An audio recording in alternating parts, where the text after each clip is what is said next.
about 8 weeks to do the project, and 10 altogether. A couple of weeks I won't be with the group. It started with the idea of recalling everyone's memories of Nuneaton. So you could look back at buildings for inspiration that you might evoke some memory, or words or different places that you might have visited in your childhood. My memories of Riversey Park when I was teaching, and from my classroom window I could look out onto the playground, play area that used to be there. I'm not a native of Nuneaton, so that's the only thing I could do. I put a variety of things on the sampler. Put the park area with the children's playground area, because obviously that's what I saw. We used to take children to the museum for various displays, so that's on there. I remember the bandstand and the aviary, and they used to have a peacock at one time in the aviary, so that's what I've done. Well, I am a native of Nuneaton, yeah. And mine's more when I was a teenager, sort of 14, 15, and that's why I've done the aviary as well, because that's quite a vivid memory of the peacock particularly, and there were chickens and that in there, hence that, and it was just a place that we all used to meet, quite a lot of us from school, and gather in the park. It was quite a social area at the weekend as well. Might sound funny, but we used to put on, you know, you always dress nice on a Sunday, and used to go down and walk around the park. Used to see lots of our age group around the park, as well as the families out with the children. So yeah, it was a good place always to go, you know, and see the lads there as well. As far as I know, it was a row of 12 old cottages, and they had the nickname the 12 Apostles because they had quite ornate chimneys on them. And I've heard people say since it's something in Nuneaton that the thing should have never been demolished. Well, when I was at school, everybody had a Saturday job then, and most of the people in my class, because they were that little bit older than me, were able to get a job in Woolworths. But because I was just slightly underage, you had to be 14 to work in Woolworths then, and it was all about paying your national insurance stamp.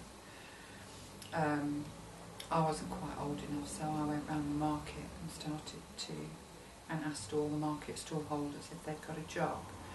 And there was a job going on a fruit and veg stall that used to be in Abbey Street.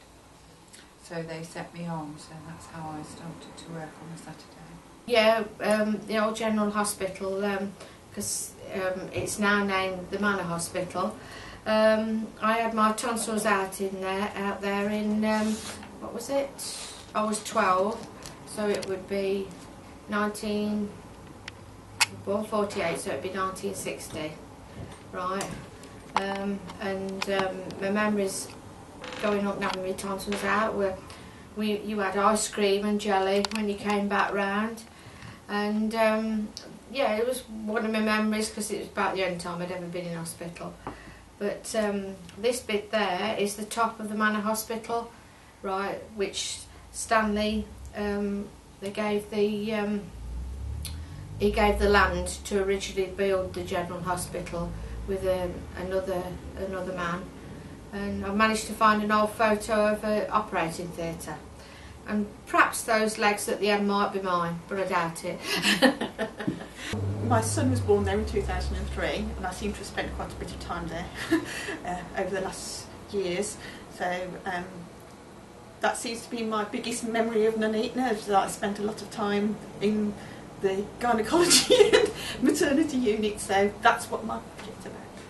I suppose mine's in many ways, like Christina, linked to the George Eliot. There's going to be a picture here of my children who were also born at the George Eliot, and everything else kind of links from them. This is Dolphin, which is the Nuneaton swim club which they belong to. And this is one of my favourite sayings by George Eliot, and we've often been to the George Eliot Museum with my children. And this is a steam train, and since they were tiny, this one's Haunchwood, but they've been on every steam train going, and they know that when we go places and they say, would you like to go on the diesel or wait for the steam, that the answer is we will always wait for the steam. And then this is Escape, which of course is the art group here, and this piece of fabric here is one of the first pieces that we made as Escape, which was the sunflowers, which weirdly is the hospice at the George Eliot symbol, and we made them for the carnival at the Nuneaton, and that's a bit of the fabric from leftover. So mine starts from the George Eliot and goes all the way back to the George Eliot, but without an actual picture of the George Eliot. It's worked a lot more in depth than I ever imagined it would. The great thing is that everyone's been talking whilst they've been working and helping each other to come up with ideas for their personal pieces, and there's been a great conversation in the group and amongst the group of everyone's different memories. For example, someone say, oh, do you remember so and so, and then someone else would chip in, and that's really helped the actual pieces build in themselves.